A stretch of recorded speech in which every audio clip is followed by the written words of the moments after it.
para usted. Espero coincida conmigo. Las narrativas textuales juegan un papel fundamental en la construcción de una identidad nacional.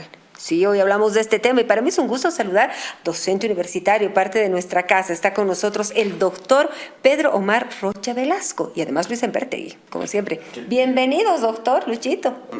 Hola, ¿cómo estás? ¿Cómo Bien estás? formal Yo no mi sabía que te presentación. llamabas Pedro. Sí, me llamo Pedro. ¿Sí? Es mi primer nombre, además. Ah, o sea, ¿y por qué pues Omar, todo el mundo? Bueno, creo que mi mamá quiso que me llamara Omar y mi papá Pedro, entonces impuso a mi mamá y todo el mundo me empezó a llamar Omar. Omar. Pero mi primer nombre es Pedro. O sea, que Pedrito. Sí. Pedro, querido, Omar, ¿no? Sí, lo conocemos, bienvenido. Omar, ¿cuántos años ya te conozco? Bueno, yo... no ¿1800? sé, No. Alrededor de la Cuenta. fundación de la República. No, con Pedro Omar nos hemos conocido en la Casa de la Cultura, ¿no? Sí. Ahí hemos trabajado juntos, hemos trabajado Ah, juntos. ¿no son compañeros de trabajo? Sí, hemos hecho actividad cultural muy linda con... ¿Te acuerdas? Sí, claro, eso fue a finales de los 90, inicios Del 2000, exacto. Teníamos sí. todo un programa cultural interesante. Sí, ¿no? un programa a cielo abierto, ¿te acuerdas? Íbamos a los barrios. Cultura a cielo abierto. Y bueno, antes de entrar en materia, ¿Por qué nos quieres llevar nomás ya a materia? Queremos hablar de nuestras vidas, queremos hablar de nuestras vidas.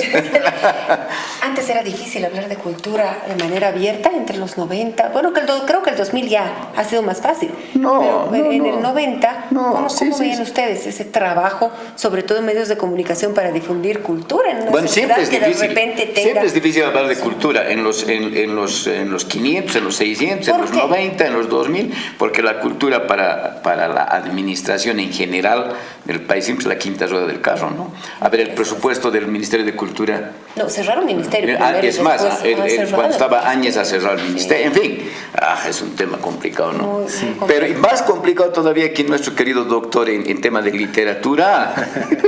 No, pero A ver. una cosa que yo me acuerdo de ese momento, a finales de los 90, es que nos impusimos una nueva idea de cultura, ¿no? O sea, que no sea así la cultura solamente de los teatros oficiales, ¿no? O medio aristócrata el asunto, sino de llevar más bien la cultura a los barrios. Esa era una de las ideas que teníamos. Pues cultura a cielo abierto, ¿te acuerdas? A cielo abierto. Entonces, Qué lindo nombre, además. Sí, bien lindo trabajábamos. Salud, pues. Nos seguiremos, pues, recordando éxitos, Omar. Qué bonito tenerlos aquí así juntos. Bienvenido, doctor. Gracias, María René, gracias. Luis, gracias por la invitación. Hermanito querido, como no, y hablar de un tema tan lindo que... A ver, comentanos, tú has hecho una tesis, ¿no? Sobre un tema que es las narrativas. A ver, contanos, pues, tú eres el jefe. Sí, bueno, yo he hecho mi doctorado en la Universidad Andina Simón Bolívar, en Quito, en la sede de Ecuador. Y entonces cuando se me planteó hacer el trabajo de investigación de la tesis, no dudé en ningún momento en trabajar revistas literarias, que es como una de mis pasiones a lo largo del tiempo. Yo he sido como partícipe de varias revistas culturales, literarias, he sido director, he sido colaborador, he sido coleccionista. Y entonces, bueno, es un material que tenía... y quería estudiar, ¿no? Claro. Y así concretamente, claro. Esta tesis que hice fue aproximarme a 29 revistas que van del periodo de 1852 a 1898. ¿No? Ese es el rango en el que te manejas. Ese rango, ¿no? Es la segunda mitad del siglo XIX. Es un momento muy interesante en Bolivia. Porque no hace mucho se había fundado la República, en 1825, habían pasado unos 25 años, y bueno, entonces era un periodo de efervescencia política, todo el famoso periodo que los historiadores llaman de caudillismo, mucha revuelta política, ¿no? Mucha pelea por el poder, etcétera, y eso estaba marcado por publicaciones periódicas, ¿no? O sea, periódicos por un lado, y después empezaron a aparecer revistas. y ese es el momento en el que yo marco mi investigación. Sí, ¿no? a nosotros nos interesó muchísimo hablar contigo sobre esto porque estamos hablando, por eso se llama Diálogos del Bicentenario, ¿no? Es decir, ¿en qué medida estas publicaciones, que no son los periódicos tradicionales, sino esto, ¿qué podríamos llamar? Una... ¿hablas en algún, que alguien dijo del el no periodismo? O un término así, es decir, que no es el periódico clásico o en esos momentos por ahí la radio, no sé, pero ¿cómo denominas a toda esta movida, un poco hasta subterránea, ¿no? ¿O estoy mal? No, sí, o sea, quizá podemos hablar de algunos antecedentes. Obviamente cuando se funda la República, inmediatamente empiezan a aparecer algunos periódicos, ¿no? El Cóndor de Bolivia, por ejemplo, el Chuquisaqueño, el Iris también, ¿no? El Iris de La Paz, ¿no? Entonces muy temprano empiezan a aparecer estos periódicos. Santiago Vaca Guzmán, que es un estudioso del mismo siglo XIX, dice la prensa al principio en Bolivia era oficialista, porque lo que hacía era más bien apoyar, ¿no? Todo lo que estos gobiernos iniciales estaban planteando, incluso el Iris de La Paz, por ejemplo, tiene algunos artículos de la Constitución del Mariscal Santa Cruz. Entonces, bueno, era, digamos, una forma de apuntalar los gobiernos. Y la prensa era oficialista en un primer momento. Bueno, después ya empieza a haber como un poco más de variedad, ¿no? Y esto dura más o menos hasta 1840, y allí empieza a aparecer ya una prensa que combina lo político y lo literario. Tienen algunas secciones que llamaban variedades. Eran secciones más diversas, ¿no? Y ahí empezaban como una miscelánea. También las secciones de color, las secciones de color, le daremos color. Y también se llamaban lo que tú decías, o sea, miscelánea. Y aparecían en las últimas páginas la miscelánea, ¿no? Entonces aparecía una noticia de un lugar ya fuera de Bolivia, después aparecía un poema, aparecía un aviso. Entonces ya ese tipo de secciones fueron siendo un contenido a partir de 1840, 1845, ya más visibles en los periódicos, y después se fueron desprendiendo ya esas secciones misceláneas más independientemente, y ya fueron entonces estas primeras revistas. Entonces revistas, yo digo revistas culturales y revistas literarias, ¿no? Entonces que se desprenden un poco de esa intención solamente informativa o solamente política, porque eso era lo que caracterizaba hasta antes los periódicos, ¿no? Y es ahí entonces donde la primera revista en Bolivia surge en 1852, que se llama la Revista de Cochabamba. Ah, en Cochabamba. En Cochabamba. ¿Dónde no están los Cochabamba? ¿Dónde no está? ¿Desde dónde? En cualquier lugar del mundo hay un Cochabamba. Pero un favor. Aprovechemos. Aprovechando de saludar a Henry y a Carmen. Doctor, son nuestros compañeros que están ahí también trabajando para nuestra comunidad boliviana en Estados Unidos. Por favor. Un saludo muy especial a Henry Llanos y Carmen Osorio, que nos están siguiendo desde Estados Unidos. Una maravilla que tengamos público allá. Hay mucha gente que seguramente se interesa por estos temas.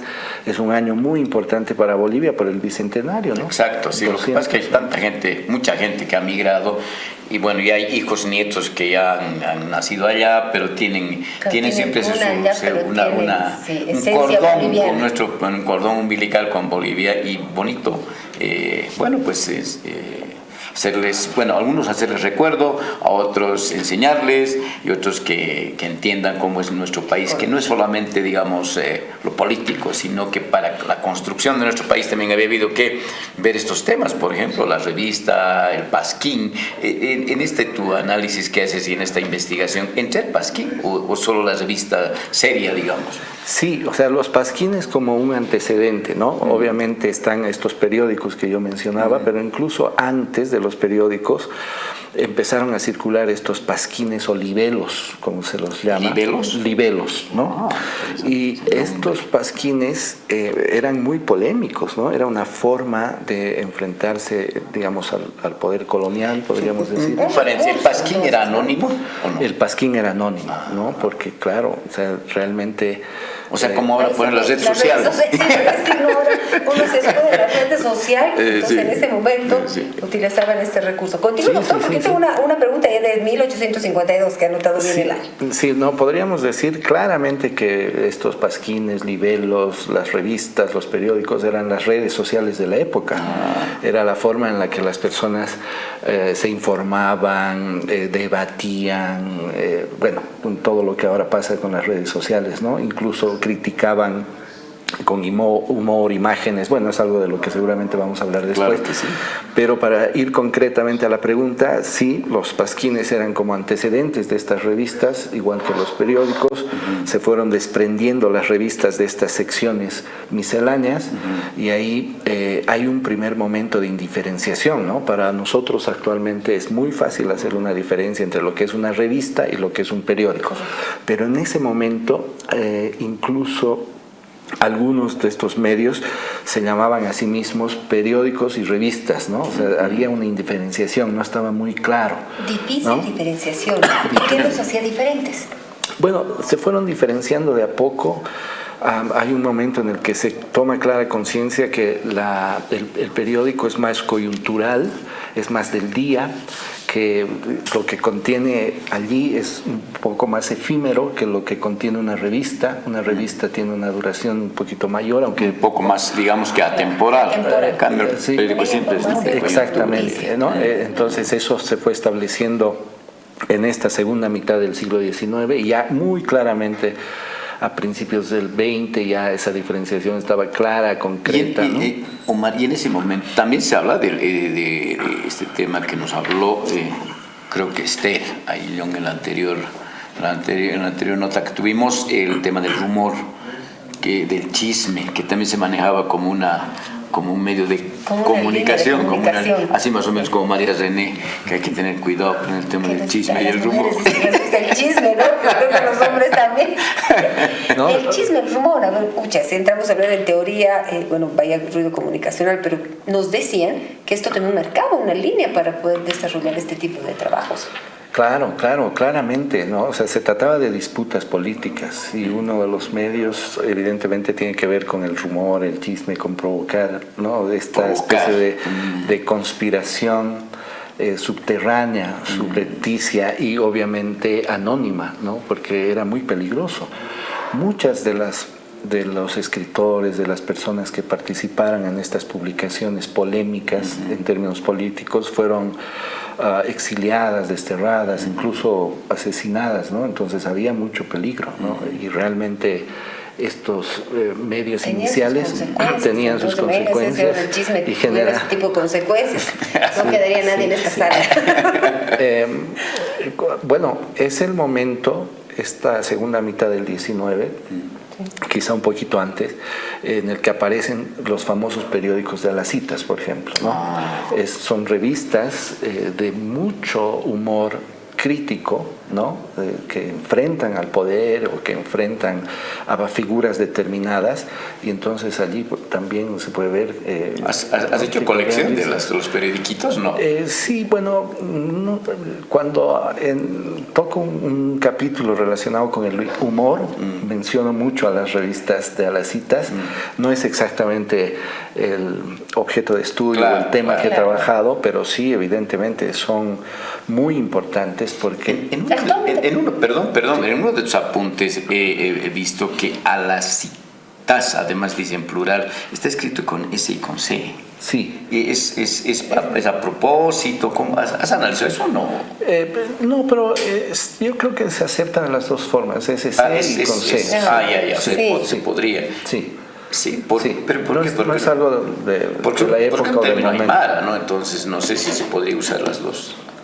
Letras. Sí, es un término que está aceptado así, con S y C, pero se utiliza más ahora con la C, ¿no? Pero lo que a mí me ha interesado ha sido recuperar así cómo se han forjado estas publicaciones. Que al final ha sido base también para lo que tenemos ahora, ¿no? Crítico, sí, es muy importante. Y eso me parece que ha sido un hallazgo interesante, porque generalmente se piensa que el siglo XIX en Bolivia, sobre todo en términos literarios, era un siglo muy gemebundo, podríamos decir, ¿no? Muy serio, muy imitativo, muy idiota, muy quejumbroso, quizá, ¿no? Entonces se ha explorado poco el humor, y entonces estas revistas que yo he podido estudiar, a las que he podido acceder, muestran que era todo lo contrario, ¿no? Realmente había mucho humor político, pero muy bien elaborado, trabajado. Claro, se utiliza el humor crítico, entonces estas publicaciones, por ejemplo, que tenían nombres así muy perspicaces, ¿no? Generalmente relacionados con insectos o animales incómodos, ¿no? Qué sé yo, el mosquito, el diablo. Había una revista que se llamaba El Cosmorama. ¿El qué? El Cosmorama. El Cosmorama. Que era de Sucre, de 1862 más o menos, ¿no? O sea, justo en la época en la que Melgarejo, por ejemplo, accede al poder, y decía, con la crítica y la risa el pueblo se moraliza. ¡Ah, qué bonito! Esa era una de sus consignas, ¿no? Interesante. Bueno, después había una publicación que se llamaba El Diablo, por ejemplo, que era un poquito posterior, y se aparecía todos los domingos, ¿no? Así además, ponían allí. El día 7 o el día 1, eso también está ahí. Y claro, y este diablo iba con los cuernos bien afilados, ¿no? Que decía. Eso decía. Claro, entonces tenía algunas caricaturas de algunas figuras públicas de la época, ¿no? Algunos diputados, qué sé yo, y entonces realmente era una forma, ¿no? En la que se podía ejercer este cuestionamiento. ¿Y se conoce de alguna reacción o represalia de quienes formaban parte de estos documentos como contenido? Si se habla de un humor crítico, se utilizaba ciertos personajes o actores del momento, ¿se conoce de alguna repercusión? Sí, bueno, o sea, por ejemplo, la revista de Cochabamba, esta que les decía que es la primera revista en Bolivia que tiene ese nombre, ¿no? Revista de Cochabamba. Así titula. Así se llama, la Revista de Cochabamba. Estaba dirigida por Néstor Galindo, que era un poeta romántico, era un poeta muy interesante. Y entonces él, justo en el momento en el que Belsu accede al poder, tiene que salir del país, ¿no? Es uno de los casos, pero hay muchos tiene que salir del país porque estaban persiguiendo. Sí, políticamente. Toman acciones los políticos. Sí, porque en realidad porque él no tomó partido, ¿no? Como una de las intenciones también de estos que hacían revistas literarias del momento era no obtener participación política, no participar de estas contiendas que había. Entonces también el no tomar partido tenía consecuencias, ¿no? Y ese es uno de los aspectos. Después podríamos decir que muchos de estos escritores tuvieron problemas, fueron perseguidos, tuvieron que esconderse o tuvieron que salir, etcétera, ¿no? O sea, y eso pasa también con los periodiquitos de por los siglos de los siglos. Sí. Nos brindaremos. Exactamente. Sí. A ver, interesante. ¿te acuerdas la frase? No. ¿Cuál de todas las que ha dicho? No, una bien bonita. Crítico. De una de las revistas, claro que sí. Con la crítica y la risa, el pueblo se moraliza. Anota pues. Tiene que otro mural. Vamos a hacer otro mural. Qué bonito, ¿no? Sí. Así se va a llamar el próximo programa. ¿Está bien? Sí, está bien. Vamos a ser plagiadores. Todos tantos temas que hablar entonces referidos bueno, a ello. A ver, si estamos hablando de estos textos, las narrativas de estos textos que juegan un rol tan importante, se habla también de una base que son los valores, ¿sí? ¿Cómo se ha trabajado eso desde la investigación y cómo lo podemos contar a estas nuevas generaciones? Porque me ha llamado la atención a lo que decía, se habla del siglo XIX y muchos, creo que por nuestra cultura, no sé, creen que es algo muy pesado, tedioso, y nos estamos dando cuenta que no. Que había sido chistoso. Sí, hasta bastante analítico. No, con tan mucho, serio, ¿no? Sí. Bueno, sí, o sea, es interesante justamente la idea de revista, es que sea algo misceláneo, es que contenga varias secciones. Subidas, ¿no? bajadas, paradas, Exacto. varios contenidos. Entonces estas revistas tenían una portada, era una portada muy elaborada en la que estaba el nombre de la revista, estaba el precio, estaban los lugares de distribución, estaba el nombre del director y los redactores. Tenía allí el primer texto que se llamaba prospecto, lo que nosotros ahora llamamos editorial. Entonces, en ese prospecto estaban los objetivos, estaba todo lo que se estaba planteando en estas revistas, ¿no? Después teníamos otras secciones que podían ser textos, ¿no? de críticos literarios o alguna traducción, ¿no? Algún artículo un poquito mayor. Después había poesía, había alguna caricatura, había epigramas. Los epigramas son poemas cortos, que son poemas muy agudos, muy irónicos. ¿Has recopilado alguno de esos epigramas? Sí, sí. En la segunda parte vas a leer. Sí, tienes que leer. Y bueno, entonces más o menos así estaban estructuradas estas revistas, ¿no? Y los temas también eran variados, ¿no?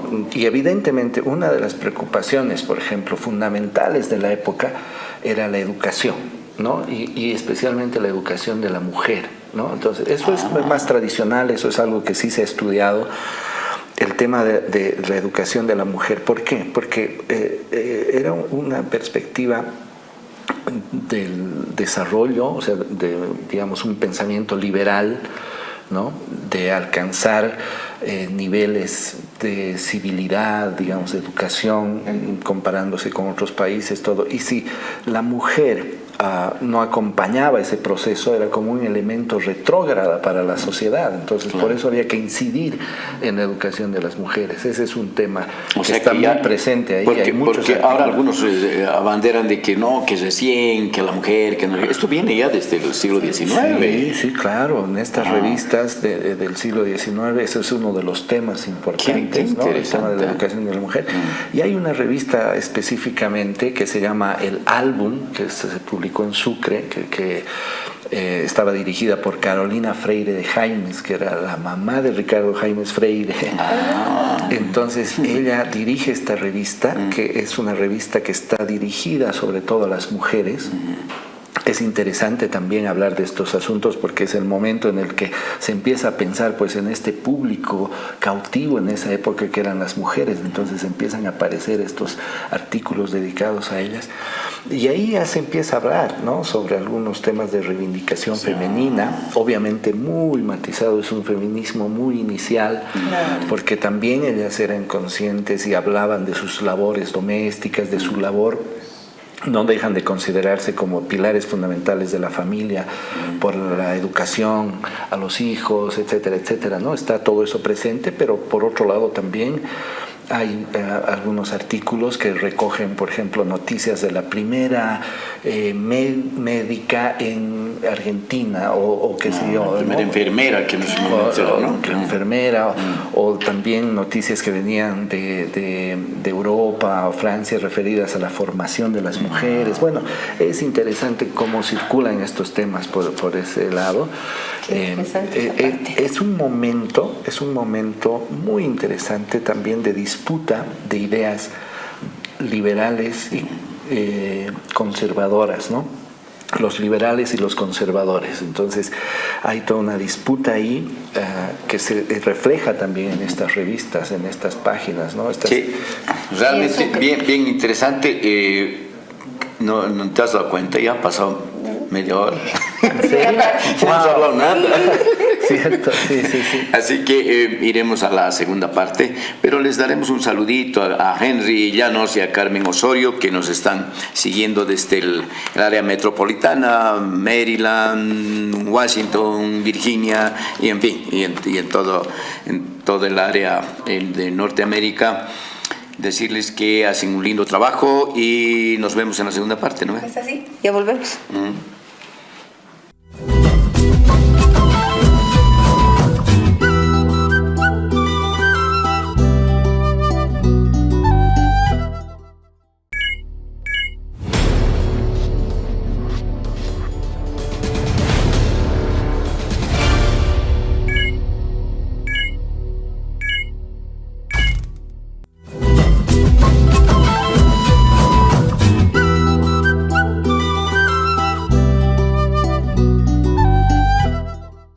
Bien, Diálogos del Bicentenario. ¿Te gusta el nombre?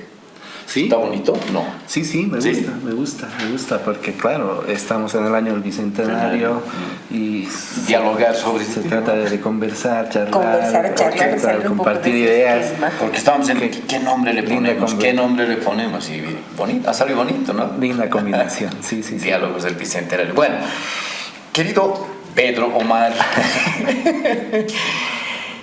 nos gustaría que si puedes dar lectura pues a uno de tus textos que has investigado. Sí. A ver, yo les decía que muchas de estas revistas incluyen epigramas, que son estos poemas breves, sí, que tienen una estructura, que tienen rima, ¿no? Pero que son, como van a ver, muy picantes, ¿no? Entonces, como diría el papel, escuchar.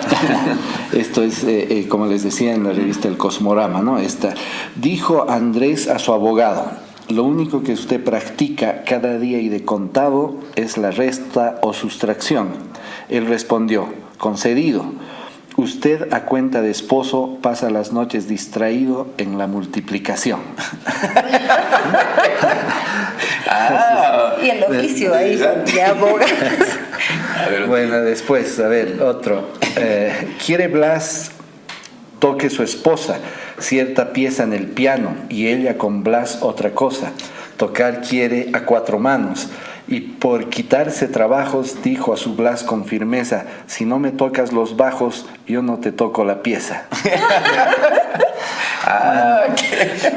Hay un capítulo en la tesis que he trabajado que yo llamo Humores y Amores de la Nación, y que tienen que ver justamente con estos materiales, con este tipo de publicaciones que combinan, ¿no? O sea, porque obviamente está toda esta narrativa, para hablar un poquito del tema general de la entrevista, ¿no? Toda esta narrativa de la nación, ¿no? De cómo se ha tratado de construir la nacionalidad boliviana, de cómo se ha tratado de pensar un poco estas ideas iniciales de la República a través de estas revistas, pero también están los humores y amores de la nación, ¿no? Esto que les contaba, estos géneros que son géneros satíricos, podríamos decir, pero que en este caso, por lo que he leído, bueno, son más picarones, etcétera, pero también había mucha crítica política, ¿no? Por ejemplo, había una revista que se inventó las famosas melgareajeadas.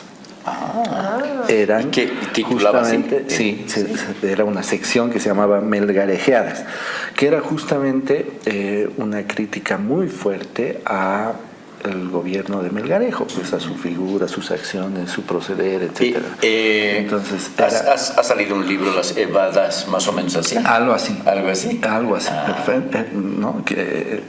Fíjense cómo todo eso viene hasta ahora también, evidentemente, ¿no? Entonces, claro, no dejaban de participar en todo este ámbito político que era muy dinámico, ¿no? ¿Y quiénes de las melgarejadas? ¿Qué contenido? Eran como lo que acabo de leer, pero, o sea, digamos, más relacionado ya con el accionar concreto del gobierno de Melgarejo. Y evidentemente también ahí vemos disputas regionales. No nos olvidemos que es un momento previo a la guerra federal, entonces hay disputas también regionales, ¿no? Y los Sucre más conservadores cuestionaban. ¿En ese momento Sucre todavía era la capital? Sucre era todavía la capital. Sucre era la capital, y se puede ver también cómo se dan estas disputas políticas, ¿no? Evidentemente las revistas paceñas tenían, digamos, esta inclinación de cambio, ¿no? Más liberal, etcétera. En Sucre todavía estaban estas ideas más conservadoras. Eso se refleja en los textos, en el lenguaje, en la forma de utilizar el lenguaje, ¿no? Por ejemplo, había una preocupación, ¿no? De cómo inventar la literatura boliviana. Esa era una de las preocupaciones de estas revistas, uno de los aportes a esto de la nacionalidad, digamos, a pensar la nación. Y ellos decían, las grandes naciones tienen sus grandes literaturas, ¿no? La literatura alemana, ¿no? La literatura inglesa, la literatura francesa, nosotros tenemos que inventar la literatura boliviana. Pero ahí hay un problema, la literatura boliviana tenemos que inventarla con un lenguaje prestado, ¿no? Heredado, ¿no? El castellano, ¿cómo hacer? Y allí, por ejemplo, una de las preocupaciones era, bueno, o sea, fijémonos en nuestro paisaje, ¿no? Fijémonos en lo que es lo más nuestro, ¿no? O sea, prestemos atención a esos elementos, etcétera. Entonces, todo eso circulaba en estas revistas en la época. Interesante esa discusión sobre el idioma prestado, ¿no? Para crear tu propia literatura. Pasos Kanki, a propósito, es un periodista, ¿no?, que nos habló Esther Aguillón, el anterior, decía de que él había traducido creo que la Constitución norteamericana a la Aymara, o sea que podía haber, pero aquí era muy difícil seguramente, ya sea basarse en el sector Aymara o quechua o no sé, pues guaraní. Entonces, por lo tanto, había que buscar otros elementos para crear, digamos, un universal en claro, ¿no? medio. Sí, ahora, claro, no nos olvidemos que era una élite letrada la que hacía estas publicaciones, era digamos, privilegiada, ¿no? No dejaba de ser conservadora y todavía no ponía sus ojos en las lenguas originarias, en los... eran medios jailones estos, claro, evidentemente. Claro. Y eso es lo que se refleja en estas publicaciones, en sus revistas, ¿no? Yo he encontrado algunos artículos, algunas publicaciones que, por ejemplo, prestan atención a la hoja de coca o hablan del indio en algunos de los textos, pero no eran las preocupaciones principales, ¿no? Eso viene después, evidentemente, pero es interesante cómo lo que ellos se plantean, ¿no? Estos caballeritos, jailoncitos de la época, que tenían la posibilidad de leer, escribir, de moverse a través de estos medios. Claro, porque solo saber, digamos, leer y escribir ya les daba un estatus, ¿no? Sí, diferente, ¿no? Doctor, usted hace referencia a una prensa que nace oficialista, sale luego de esto, lo que estamos hablando, el siglo XIX, como son las revistas. Luego, el gobierno o estos sectores del poder, me imagino que se han adaptado. Y aborda esto usted en su investigación. ¿Crearon algún tipo de material con el mismo contenido al que habían salido las revistas? ¿O se quedaron simplemente tratando de controlar ahí los periódicos tradicionales? No, claro, porque entraron en esa disputa utilizando los mismos medios también. Y había, por ejemplo, algunas... pero había publicaciones entonces oficialistas, seguramente pagadas, o que trabajaban en función de ciertos intereses, ¿no? Claro. Por ejemplo, la familia Freire, ¿no? o Jaimes Freire, ¿no? Manejó muchos medios en la época. Nombre de avenida. Sí, ahora nombre de avenida. Pero en el momento una familia muy activa que tenía muchas publicaciones, ya hablé del álbum, pero después había otras publicaciones aquí en La Paz. Era una especie de apoyo periodístico al presidente Arce, a Aniceto Arce y todos sus intereses mineros, por ejemplo, ¿no? Entonces, obviamente utilizaban estos medios periodísticos para apoyar gobiernos o para apoyar campañas, etcétera, ¿no?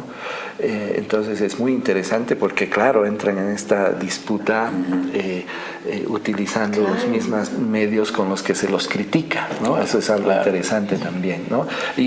O sea, era la forma en la que las personas se enteraban, disputaban, se distraían, se reían, ¿no? Ahora es difícil imaginar porque tenemos todas las redes, los medios, la televisión. Pero antes eran solamente estos medios escritos. Y había muchísimos, ¿no? Hay varios bibliógrafos que han hecho recuentos de la cantidad de periódicos que había en la ciudad de La Paz, de Sucre, de Potosí, de Santa Cruz, y había muchos realmente, ¿no? Incluso llegan a catalogar en el siglo XIX 1000 o un poco más de publicaciones que han salido en la época, ¿no? Imagínense, era pues de mucha circulación, efervescencia, ¿no? Muchas revistas han tenido varios números, otras se quedaron en el primer número, por eso es un material difícil de acceder, ¿no?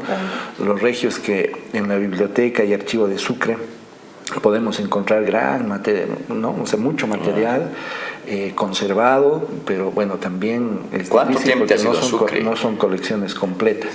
Bueno, he estado por temporadas, ¿no? Iba así alguna vez, digamos, 2 semanas, una vez un mes, un poquito menos. Según requerimiento de la investigación. Sí. Sí. No, pero en este tema, pues, ¿no? Por eso, según el requerimiento de la investigación, visitaba Sucre, doctor. Y claro, o sea, ha sido un trabajo de archivo, obviamente. Esta investigación tiene un antecedente porque yo trabajé en una historia de la literatura boliviana junto a Blanca Virtúter, Alba María Paz Aldán, Rodolfo Ortiz. Con la pesada. Y claro, este material era un material que teníamos pendiente, ¿no? O sea, logramos recopilar mucha información, pero no habíamos logrado en la publicación incluirla, ¿no? Porque claro, no teníamos mucho tiempo, espacio tampoco, entonces yo tenía ganas de trabajar este material. Y era una espinita que la tenías ahí. Una espinita que es muy satisfactoria, ¿no? Porque claro, te encuentras con muchas cosas, ¿no? Ahora, de toda esta investigación, querido Pedrito, ¿con qué te quedas? Bueno, seguramente con todo el té, con todo el libro, pero debe haber alguito que tiene su sabor claro, especial. sabor especial, que te ha encantado, que realmente es un aporte, digamos, haber encontrado algún tesorito en esta investigación. Sí, o sea, yo creo que me me complejizar la idea que se tenía del siglo XIX boliviano en literatura. Como les decía, ¿no? O sea, siempre se ha pensado un siglo más bien serio, gemebundo, imitativo, medio quejumbroso, ¿no? ¿Cómo eran los textos? Porque también aquí se combinaba, por ejemplo, muchos homenajes a los héroes patrios, ¿no? Esa ha sido, digamos, una transformación que ha habido en esto de la construcción de la nación. Se pasó a hacer muchos textos para enarbolar las grandes hazañas, las heroicas hazañas de los grandes libertarios, ¿no? O sea, de Simón Bolívar. Algunas batallas. Claro, de Simón Bolívar, de Sucre, ¿no? De todos los grandes héroes que posibilitaron la fundación de las repúblicas. Se siguió esa corriente y estas publicaciones también tenían estos homenajes, poemas dedicados a Simón Bolívar, o también, por ejemplo, a Vallivian, ¿no? Porque una de las batallas ganadas por Vallivian contra Perú fue pues así realmente un acontecimiento tremendo. Entonces eso también estaba aquí presente. Ese era el siglo XIX, lo que más se conocía sobre lo que se escribía en Bolivia. Pero también se puede complejizar con estas revistas y ver que hay otro tipo de textos, ¿no? Estos textos de humor, estas caricaturas, estos otros, podríamos decir, esta otra prensa, como decía Virginia Aillón, hablando de los periódicos de Alacitas, ¿no? La otra prensa es como un reverso de esta prensa más política, más oficialista, más de lo que se ha estudiado y lo que se conoce, ¿no? Y además, bueno, el siglo XIX era muy libresco. Se lo ha estudiado a través de las grandes novelas, ¿no? Por ejemplo, Juan de la Rosa, qué sé yo. Entonces, este es otro material, un material al que no se ha prestado mucha atención, pero que dice mucho, ¿no? Es un material más criollo, podrías decir. O sea, más difícil, es más efímero, menos conservado. Propio, digamos, o sea. Pero muy importante. Claro. Entonces, o sea, ¿se encuentra una visión popular de la historia, podría decir, doctor? Sí, quizá. O sea, yo creo que puede ser una de las ideas de esta complejización del siglo XIX, pero que nos da una dimensión, ¿no? O sea, más cabal de lo que era, así no era tampoco tan opuesto en binarismos, ¿no? Los buenos, los malos, los liberales, conservadores. Estas revistas son muy híbridas, combinan distintos discursos, son pues los momentos en los que empiezan a nacer las ideas, a tejerse, ¿no? Digamos, estas diferenciaciones también de lo que son las publicaciones, revista, periódico, ese momento híbrido es el que me ha tocado estudiar, o sea que es muy lindo por ese lado, ¿no? Entonces podemos decir que que para la construcción o para consolidar la vida republicana en el siglo XIX, el folleto, la revista, estos pequeños textos, en fin, que alguna vez había un solo número, ¿cómo contribuyen a esto? O sea, en esta, no sé si es pelea, pero en esta pugna, ¿no? Política, social, la mujer, en fin, ¿no? Claro, fueron fundamentales. Hay un profesor académico, un investigador que se llama Fernando Unzueta, que yo creo que es el que mejor ha estudiado el siglo XIX literario en Bolivia, ¿no? Y él dice, no podemos quedarnos solamente con lo que los libros nos aportan, o las novelas, grandes novelas, los grandes relatos nacionales que aparecen en las novelas.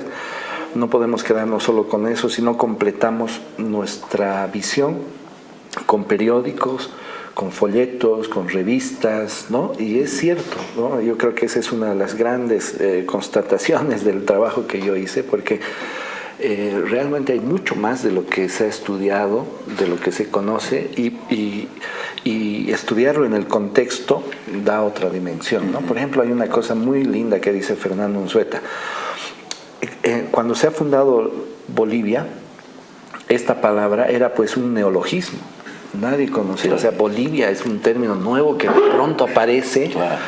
Y el cambio de administración, la forma de asumir que uno es de Bolivia, que este es un nuevo territorio, etcétera, se da a través de los periódicos. O sea, ha costado un poco. Son los periódicos, claro, son los periódicos los que empiezan a difundir el nombre, las personas empiezan a asumirse como bolivianos, a identificarse con este neologismo a través de estas publicaciones periódicas. Entonces, el aporte que tienen es fundamental, ¿no?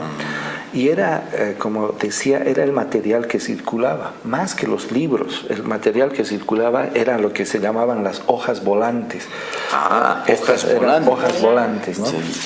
Hojas volando, por todo lado. Exactamente, hojas volanderas, estas revistas, y además iban de mano en mano, ¿no?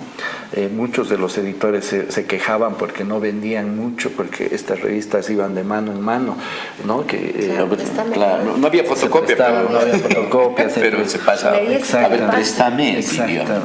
Y eso hacía de que no vendan, porque circulaba. Exactamente. Entonces, bueno, pero era un material riquísimo y había mucho, realmente ha circulado mucha folletería, mucha revista, mucho periódico. Era la forma en la que el siglo XIX se movía, se informaba. Ahora, esto tal vez sin querer, queriendo, seguramente eso ha influido en la población, en la masa, por decir, de querer aprender a leer, ¿no? Porque eran pocos los que sabían leer, y esto estaba dirigido solo para ellos. Pero seguramente las nuevas generaciones de ese momento, yo quiero aprender a leer para saber qué dice, ha debido también ser una especie de motivación. Es un momento muy importante también. Justamente hay una revista que es de Santa Cruz, que sale entre 1887 y 1889. Es una hermosa revista que ha sido reproducida facsimilarmente, ¿no? Y entonces es una revista que se llama El Cosmopolita Ilustrado. Es lindo nombre, ¿no? Anota, María, el nombre. Vamos a hacer hartos programas. Hartos programas vamos a hacer. El Cosmopolita Ilustrado. Y claro, era el momento también. ¿Sabes qué te voy a decir? Pues un amigo con el que trabajamos en radio es de Sucre. Dice que de niños tenían, ya en la universidad seguramente tenía un amigo que andaba con el libro siempre aquí, el sobaco ilustrado.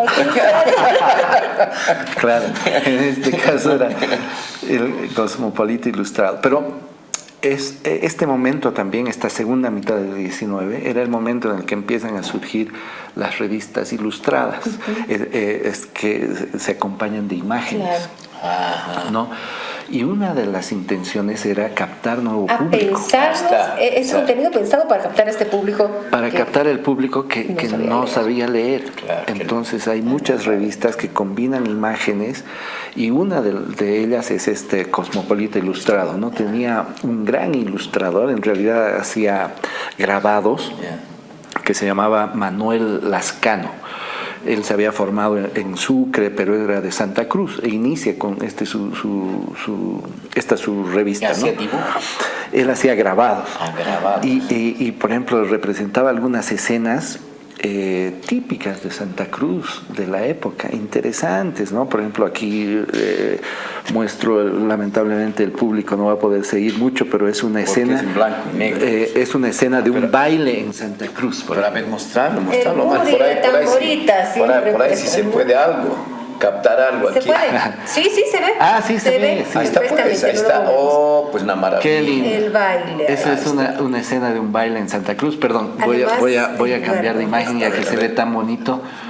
También hay una escena, por ejemplo, de los arenales, de lugares típicos de Santa Cruz. Entonces es también el momento en el que empiezan las imágenes a cobrar mucha importancia en estas revistas. Solo blanco y negro, ¿no? Claro. Grabados. Y se hacía algunos grabados, algunos dibujos, entonces se pensaba ya en ampliar el público, porque evidentemente no todos sabían leer y escribir. Doctor, hagamos un poco de propaganda, turismo. Usted ha visitado Chuquisaca para la investigación, nos habla de estos documentos que han sido encontrados en Santa Cruz, habló de Cochabamba también con el nacimiento de una importante revista. ¿Dónde podemos encontrar todo eso? De repente nos toca viajar a alguna de estas regiones, en las bibliotecas, en las universidades públicas, para poder ir a ver.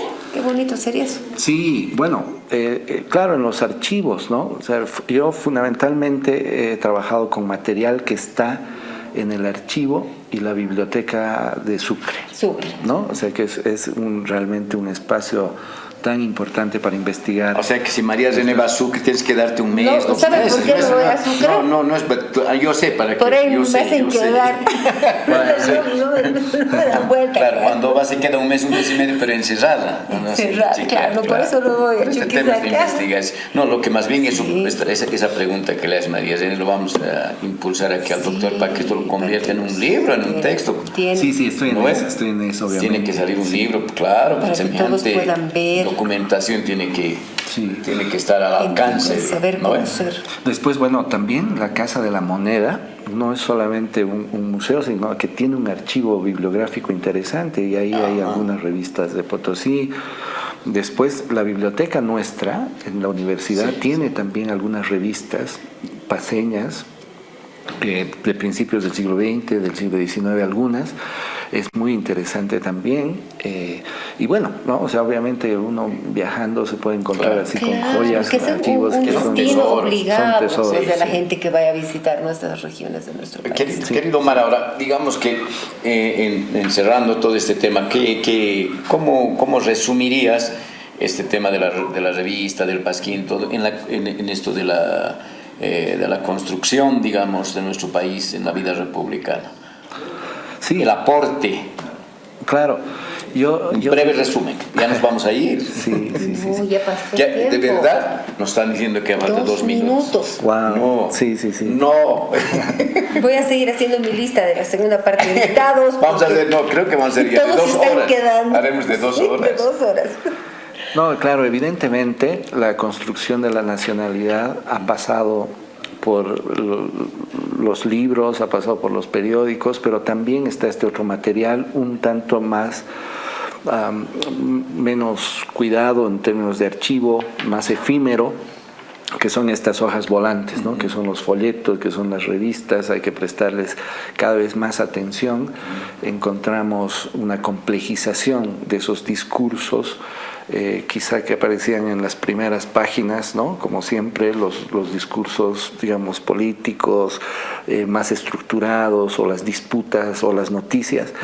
Y podríamos ver esta otra prensa, en vez, ¿no? Este lugar más bien de ir más allá de los límites o del humor, ¿no? Todo esto que complejiza la visión que teníamos de esta construcción de la nación en el siglo XIX, ¿no? Yo me quedo así. El humor en la vida política de ese tiempo, ¿no? Sí. ¿Y cómo Léelo es bonito más, tan bonito. A ver. Sí, justamente llamaban a este tipo de publicaciones el arte de morigerear. ¿Qué término? ¿No?